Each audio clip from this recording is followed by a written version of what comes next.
What's up? Hope everyone's having an awesome like post-Thanksgiving, pre-Christmas time if you're watching this when this video is coming out. I know I've been really shitty with videos lately, meaning that I haven't recorded them at all. But this is the question that I get asked about the most on Instagram and Twitter. You guys are always wondering about my tattoos. I decided to include piercings in here as well because the main reason that I didn't want to film this before is because I don't actually have that many tattoos. I think it looks like I have a lot more because I have this bad boy going on here, and also the rest of my tattoos are in visible places, and I always take my photos from like here up, so I think it looks like I'm really heavily tattooed, but I actually don't have that many, so I was like, this is going to be a boring video, but you guys wanted to see it, so I'm going to do it. Second reason I didn't want to film this video right now is because I actually have four more tattoo appointments already in the books. I'm getting a really big sternum piece, among a few others, maybe knuckles, and so I didn't want to film this video until like I felt like I had sort of fleshed out all my tattoos for the time being, because they're all going to be through December and then like the very beginning of January,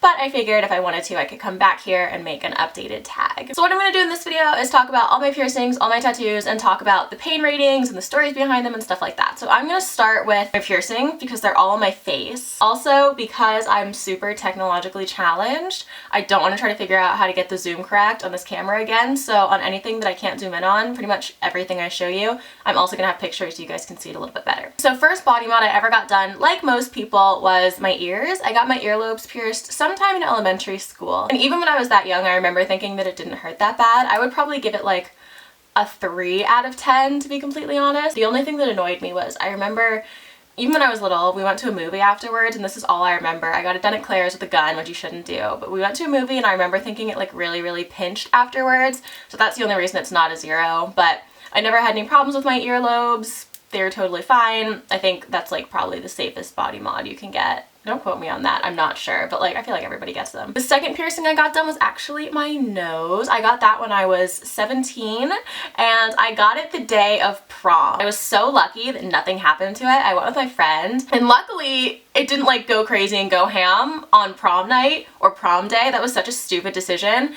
but I really wanted my nose pierced, so I got a little stud. My nose actually gave me a lot of trouble for a really long time. I used to get keloids. I used to get those little bumps pretty much constantly, and I would use little like the green tea packets, whatever. But for years and years, even throughout pretty much all of college, I had a really hard time changing out the stud, particularly because I really wanted a hoop in there. So I would just kind of shove hoops into my nose, and I would always bleed, and it would always be the worst thing in the entire world. Oh, pain rating. This hurt like a little bitch. This was probably, I would say like a 6 out of 10, but this is coming from me who tattoos don't really hurt for me necessarily. I kind of like a lot of the tattoo pain. Piercings are brutal. I can't stand piercings, so that's a little bit biased and a little bit skewed, but for me it was a 6 out of 10. My eyes watered like crazy. I hated it.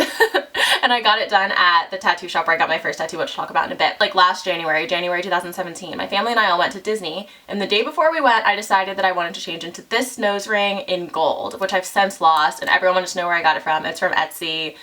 I don't know if they sell the gold one. I'm sad about it. It's fine. But this piercing was way bigger, the stud, because this is actually like a faux hoop. The L stud was way bigger than any piercing I'd ever used, so I actually like sort of gauged my nose ring. Now the hole is really big, so I have to keep it in like this kind of ring. Next piercing I got 2 together, and again I'll include pictures, but I got my second lobe piercing and I got my Helix pierce, my cartilage. The second lobe is fine. It like, I would say that was maybe a 4 out of 10. Like I said, I really don't like piercings at all, so they're gonna be a lot higher than probably what most people think. A lot of people find them sort of painless. My Helix, on the other hand, was the worst, okay? That was like a 7 out of 10 pain. It hurt so bad, and I could never get it to heal properly. I kept it in for like, I want to say 4 months maybe, and it just never really healed up. It would constantly have a bump. It would constantly be sore and red and hurting. I made the mistake of putting it on the side that I sleep on. And the second mistake I made was my piercer asked me if I wanted a hoop or a stud. And I should have chosen stud because I know a stud is safer. But I chose a hoop because I wanted a hoop on my Helix. I loved the way it looked. But I was like, it's gotta go. Girl, it's gotta go. I couldn't get it out because it was a surgical steel hoop. So I had to take 2 sets of pliers and pry it out of my ear. Literally blood running down my ear, running down these pliers. It was no good. It was literally bad news bears. So that's why that's a 7 out of 10. Those are all my piercings, pretty basic, pretty mundane. On to my tattoos. I'm definitely gonna have to include pictures of these because, like I said, I've had cover-ups. My first tattoo I got on my 16th birthday in the state of Virginia. You can get a tattoo as young as 16 if you have your parents' permission. So I got my mom to sign off on me getting a tattoo when I was 16 years old. I'd always gotten really, really good grades in school. I wasn't a partier, I wasn't a drinker, I'd never had a boyfriend. I was like a well-behaved little scene kid who I like dyed my hair all the crazy colors and stuff like that. So honestly, getting a tattoo, my mom didn't really care. She'd already seen that I was like pretty alternative and I had wanted a tattoo since I was 14 and pretty much been asking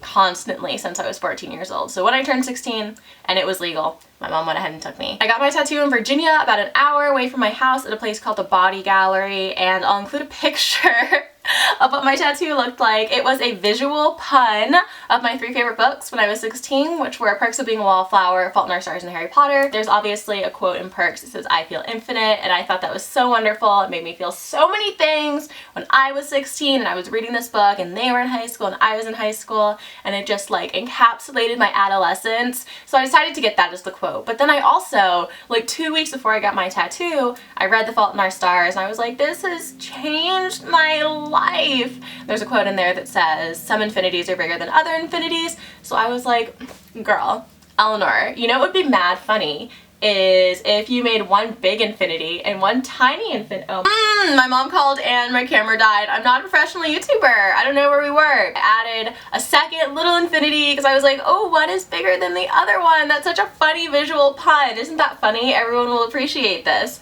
And then I had a little lightning bolt in there for Harry Potter. So I actually really liked this tattoo. The guy who did it is also the guy who's done all of my piercings at the Body Gallery. He doesn't tattoo anymore. I don't think he had been tattooing that long when he did mine, but it worked out really well. I really liked it. I was completely satisfied. I was one of the only people in my high school who had a tattoo. I felt really cool as a 16-year-old. Cool enough that I actually didn't get another tattoo until I was 20. So I'm not going to talk about where I actually got this tattoo done for a couple of reasons. But essentially I got a tattoo right here, like right here, of a woman with her hand, and it was really black right here.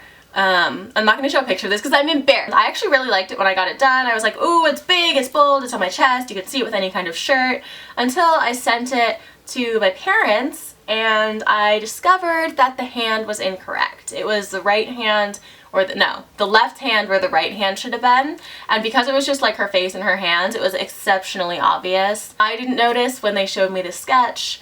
My tattoo artist obviously didn't notice. My friend didn't notice. Nobody noticed until my dad pointed it out. And then once I saw it, I couldn't unsee it. I figured everyone who ever met me would realize what exactly was going on. So I flipped out. I was like, okay, you either need laser. It's in the middle of your chest. You need laser or you need to cover it up. And because it was so black and so dark and so dark and so centralized to my body, I was like, I don't really want to have laser blisters there all the time, so I'm gonna have to figure out a cover up. I emailed one of my favorite people in the world, who's my tattoo artist, who's currently doing my sleeve. Fran at Stay Humble was one of the people I emailed first because I had loved his work for a really long time and I really like Japanese sleeves.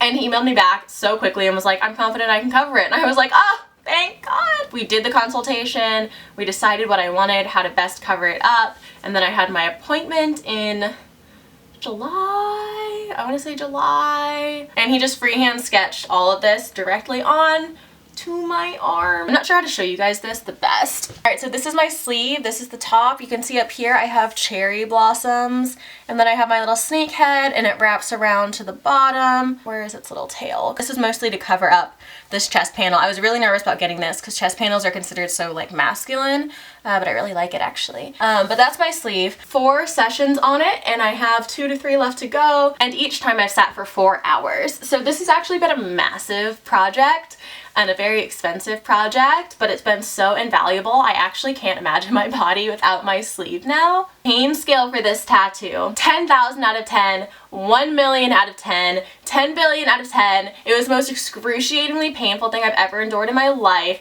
I thought I was gonna die. I've literally never been in that much pain in my entire life. I thought I was gonna pass out constantly.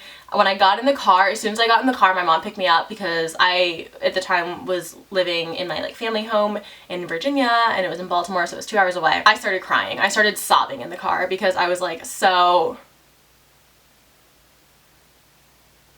watching my puppy. It was so painful. I literally can't describe it. All the rest of my tattoos I've had are like pretty fine line tattoos. And comparing the size, this is like one needle, you know what I mean? Of one line compared to the size of one line in something like this. It was massive. It felt like a knife was literally cutting through my skin. This is like a toothpick. This is a bee sting. This is sleep through. This is like, you would literally rather face death than take another second of this needle going through your skin. That was just excruciatingly painful. And then when I came home from my first appointment, I guess because my body was under so much stress, I actually got tattoo flu. So I had a temperature and I was like shaking and really cold, and just got really sick afterwards because I guess my body was using all of its energy to try to heal this massive wound on half my body and didn't really know how to deal with the rest of me. Also covered up this tattoo, obviously. In terms of area that hurt the most, under here hurt like crazy. The elbow actually wasn't that bad. The elbow I would say was like a 5 out of 10. I wasn't dying. The elbow ditch, like right here, this black shading, hurt like mofo. I forgot to pain scale this one. This was like maybe a 6 out of 10. The first chest piece, that wasn't that bad. But this one, yeah, billion out of 10. The next tattoo I got was my fox. This is my fox tattoo. On one side, it's a live fox. Oh, you can see my little drawstrings. Sorry about my little legs in the background. But on one side it's a living fox and on one side it's a little fox skull and there's a lot of like flowers and stuff around it. I actually love this tattoo. A lot of people say in real life that this is their favorite of mine. Got this tattoo done by Jonathan Medina at Brightside Tattoo in Baltimore. All that information will be down below if you guys want to go. He's an amazing tattooer. He's super talented. My brother has actually gotten every single one of his tattoos done by Jonathan, so we love him as a family. My mom has one tattoo and one tattoo only, and it was done by Jonathan, so he's a really great guy. He's super nice. The reason I decided to get a fox is because when I was little, when I was younger, in like elementary school and middle school, I had always thought that my Patronus from Harry Potter, which is my all-time favorite thing in the world ever, not even just book series, thing. I always thought it would be a fox. I love foxes. I always just thought that like, it'd be a cute little fox with its cute little tail. And then I took the test on Pottermore and I got a fox. I was like, okay, crap, I'm a wizard. It's the only explanation. So I decided to get my little fox here and I really like it. He did an incredible job. Pain scale for my fox was probably like a 2 out of 10. It was pretty painless. The next tattoo I got was a few months later and that was also done by Jonathan. But it's this little radish spirit. So very close second to my absolute favorite thing after Harry Potter is Studio Ghibli films. I love Princess Mononoke, I love Howl's Moving Castle, I love Kiki's Delivery Service, and Nausicaa and the Valley of the Wind, and Castle in the Sky, and Ponyo. I literally love all of them. But my absolute favorite, because it was the first one I've seen, and literally I probably watch it on a bi-weekly basis, is Spirited Away. I love that movie. I think I can quote it from beginning to end. And one character that always used to make me really happy when I was little was the Radish Spirit. One thing I don't love about this tattoo is that it's not centered when I hold my arm up, but when I hold it down, like when it's at my side, it is completely centered, so that's just like the anatomy of bodies, so whatever. Pain scale for this guy I would say was also probably like a 2 out of 10, maybe a 3 out of 10 near the tip, closer to my wrist. The next one I got was this tattoo of a little hand holding a snake. Snakes are my favorite animals after foxes. I'm in Slytherin, so I have my 2 snakes on either arm. I'll probably get 20 more. The story behind this one is that I'm living in Manhattan currently with my friend, and our other friend from Boston was coming up to visit, and we were like, what are we gonna do?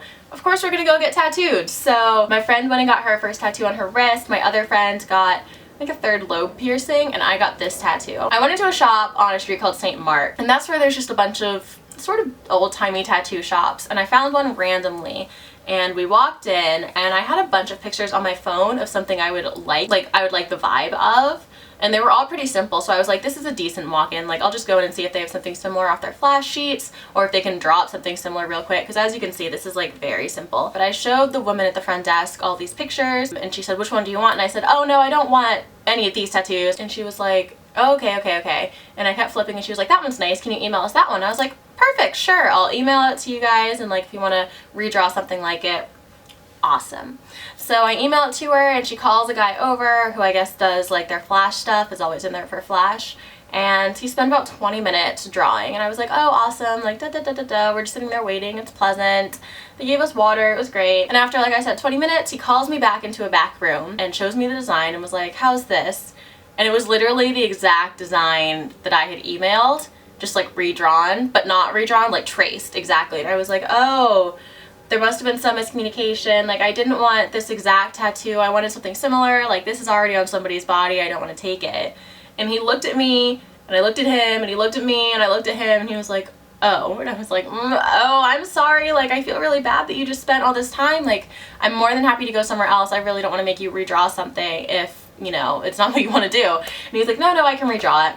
So we literally wait for 45 minutes, no exaggeration, 45 minutes to get this tattoo done. He redraws sort of what I had and redraws it into this. I really like it, actually. I like what he designed.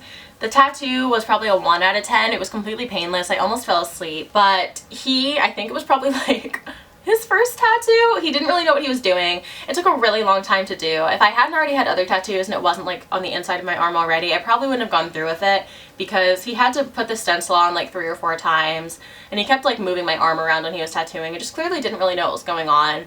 And then this is a very small, easy tattoo, but he took a bunch of pictures afterward for his portfolio. But it actually turned out fine. It was fine. And my last tattoo I have to show you is my newest tattoo. This was done at 10,000 Foxes. I actually don't know how to pronounce the artist's name. His Instagram is a Soul to Bear, and he'll be the one who's doing my sternum piece as well. Super nice guy, super great shop, would really recommend it. They're pretty new, but the artists are so talented. So this is my newest, and it's still kind of healing, so it's sort of gross, but it's a Cubone. I've been playing Pokemon games since I was 6 years old, and my little brother and I have literally played Pokemon together our entire lives. Like, we did the cards, we did the figures, we did all the games. We literally just got Sun and Moon this past Christmas to play, and we still play Pokemon Go. I think we're one of like 8 people who still play Pokemon Go on the regular.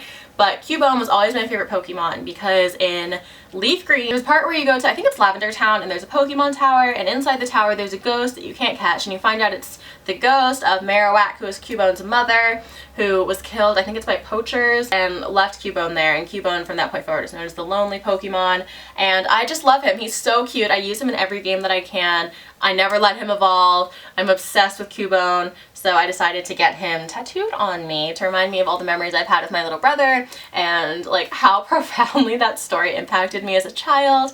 And underneath it says bad to the bone, which I think is really cute. And pain scale for Cubone was probably like a 3. So those are all my tattoos and piercings. I hope I answered your guys' questions. If you have any further questions about any of them, any of the artists, location, pain ratings, anything like that, definitely leave it down below. I'll look through the comments and get back to you really soon. Otherwise, please subscribe if you enjoyed the video, and hit this video with a like. It really helps me out and motivates me to film, for sure. So thanks so much for being my pal for the past like 10 minutes, and I'll talk to you guys soon. Okay, mwah, bye!